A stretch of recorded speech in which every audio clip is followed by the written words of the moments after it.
민주당 전용기 의원이 SNS에 내란 관련 가짜 뉴스를 퍼뜨리면 고발하겠다. 단순히 퍼나르는 일반인이라도요. 관련 발언 듣고 계속 이야기 나눠보겠습니다. 정부와 여당에게 내란 낙인을 난사하다니 이제는 일반 국민에게 내란죄를 뒤집어 씌워서 일상을 검열하겠다는 것입니다. 이것은 민주당에게 동의하지 않으면 모두 내란으로 엮어버리겠다는 대국민 협박이며 헌법상 검열 금지 원칙을 정면으로 위배하는 위헌적 발상입니다. 이번 카톡 검열 발언은 민주당의 독재 본능을 여실히 보여준 사례입니다. 민주주의를 위해서도 대한민국 민주공화국의 미래를 위해서도 이 가짜뉴스는 반드시 뿌리를 뽑아야 합니다. 책임을 안 지고 뻔뻔스럽게 가짜뉴스를 유포하면서 그 속에서 이익을 얻으면서 이 가짜뉴스에 대해서 문제 제기를 하니까 마치 그게 무슨 문제라도 있는 것처럼 반격을 하고 공격을 하고 있습니다. 서 변호사님, 지금 국민의힘 의원들이요. 나부터 고발해라 하면서 내란 선전죄 피고발인 모집 캠페인까지 나선 모양입니다.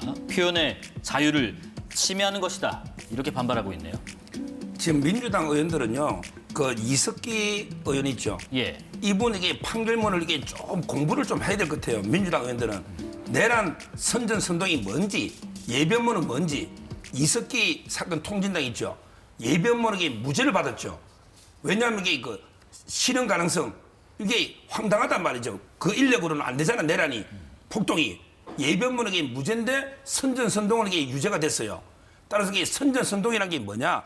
본인들이 국가기관을 마비시키는 폭동을 일으키겠다고 계속 선동하는 거예요. 지금 우리 카톡으로 퍼나르는 분들이 내가 이게 직접 폭동해가지고 국가를 마비시키겠다 이런 게 아니잖아요. 과거에 이미 일어났던 일이 정당하다 안 하다. 나는 이게 경험이 국민 계몽으로 생각한다. 정당하다 생각한다. 나는 이게 부당하다 생각한다. 이거는 의사표현의 자유예요. 이걸 지금 이게 통제하겠다? 이거는 진짜 이게 말이 안 되고요. 그다음에 이재명 대표가 가짜뉴스 운운하는데 어떻게 그 민주당이 저는 가장 최근에 가짜뉴스 3대 가짜뉴스는요. 광우병 가짜뉴스, 그다음에 천안함에 대해서 가짜뉴스, 그다음에 세월호 충돌서부터 우리 김모 괴담 이런 가짜뉴스고 또 되게 더 최근에는 사드 완전히 전자파가 막 참여를 어떤 거 있잖아요. 또 이게 후쿠시마 요즘 왜 조용하죠? 이런 게 가짜뉴스예요. 아니 가짜뉴스를 그만큼 많이 퍼뜨린 민주당이나 이 당에서 가짜뉴스를 이렇게 단속하겠다니 황당할 따름입니다. 예. 장 변호사님, 그럼 그부터 여쭤보겠습니다. 지금 내란 선전죄 고발 관련해서요. 법리 왜곡이다 하는 주장이 있습니다. 그러니까 내란 선전 선동죄라는 거는 내란 행위 이전에 내란을 하자라고 선전 선동을 해야 되고 사후에 그 뭐 내란이 혹은 계엄이 적절했는지 이런 의사 표현은 표현의 자유다. 이런 주장이 있는데 법리상 내란 이전의 행위로만 성립할 수 있다라는 논리 같은데요. 그렇죠. 민주당에서는 왜 내란 선전죄를 적용하는 것일까 싶습니다. 일단 이 부분을 시점을 좁게 해석하면 뭐 그런 견해도 있을 수는 있을 것 같습니다. 그러나 일단 목적을 달성하기 위해서 과거의 내란 행위를 선전하고 선동하는 경우에 따라서는 내란 선전 선동죄가 될 수 있다. 그러니까 의율할 수 있다라고 그렇게 해석도 가능해 보이고요. 특히나 지금 표현의 자유를 운운하고 있지만 우리 헌법상 표현의 자유라는 것이 무제한적으로 어느 때나 무엇이든지 다 되는 것은 아닙니다. 당연히 범죄 행위에 나아가거나 또는 내란에 선전 선동하는 혐의가 있다라고 한다면 이것은 표현의 자유로 보호될 수 있는 영역의 밖이라고 볼 수밖에 없을 것 같고요. 그리고 국민의힘에서 자꾸만 뭐 민주당이 표현의 자유를 침해하고 있다, 뭐 입틀막을 하고 있다라고 이야기는 하고 있지만 사실 국민의힘에서 가장 먼저 반성해야 될 것은 대통령이 계엄을 하면서 1호 안으로 냈던 포고령입니다. 거기에는 언론 출판의 자유도 통제가 되는 것이었고 관련해서 국민들의 뭐 가짜 뉴스라든지 이런 부분들을 뭐 막겠다라는 부분들이 분명히 들어가 있거든요. 이렇게 포고령을 통해서 훨씬 더 표현의 자유가 침해될 수 있었다라는 점을 생각해 본다면 반성적인 고려가 먼저 나와야 되는 것 아닐까라는 생각 듭니다. 네, 그래서 민주당은 허위 조작 정보 신고 기구인 민주파출소라는 사이트를 또 운영하고 있는데 여기 지금 보니까 뭐 허위 조작 정보 신고가 뭐 3만 건 넘게 들어왔다고 하고요. 뭐 탭에는 뭐 교도소, 호신술, 유치장 이게 마치 진짜 치안기관 사이트처럼 꾸며놨는데 뭐 개혁신당 이준석 의원은 이거 빨리 폐쇄해야 된다라고 하고 있습니다. 뭐 가짜 뉴스를 분별하는 것도 국민 스스로 판단해야 되는 거고 이게 지금 온라인상에서 계엄령 내린다고 해결되는 것이 아니다. 또 민주당이 이런 기관, 공무집행에 지장을 줄 수 있는 행위를 기획할 수 있다라는 주장도 일부 있는 것 같습니다. 자, 끝으로 오늘 발표된 여론조사 결과 민주당과 국민의힘 정당 지지도 한번 보겠습니다.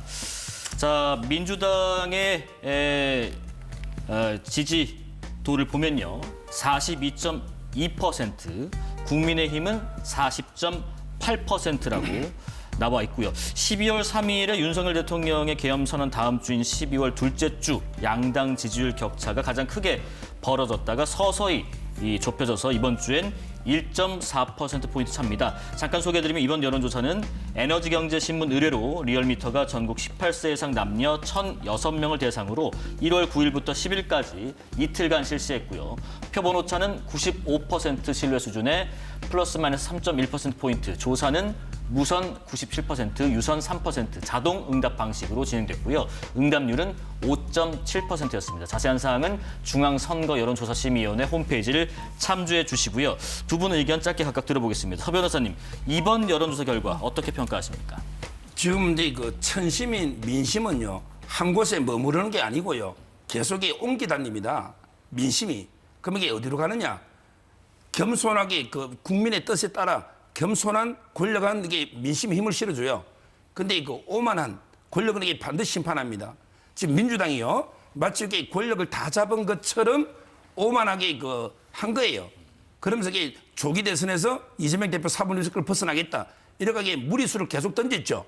그러면서 이게 한덕수 대행 탄핵부터 지금 이게 불법적인 저는 체포 시도까지 이러다 보니까 이게 민심이 떠나가고 있는 거예요. 이제 민주당을 심판하고 있는 거예요. 대통령 지지율은 급상승하고 그다음에 국민의힘 지지율도 급상승하고 그다음에 탄핵 반대 여론도 급상승하는 트리플 크라운 이게 일어나고 있는 거예요. 아마 이게 지금 민주당은 당황해서 여론조사 기관을 뭐 고발하겠다, 이의 신청하겠다, 또 이게 뭐 보수가 과표집됐다 어쩌고 저쩌고 계속 시비거리를 거는데요. 그러나 그런 데서 도도한 여론의 민심의 흐름을 막을 수는 없다. 여론조사 고발한다고 흐름을 막을 수는 없다. 이래 봅니다. 자, 장 변호사님.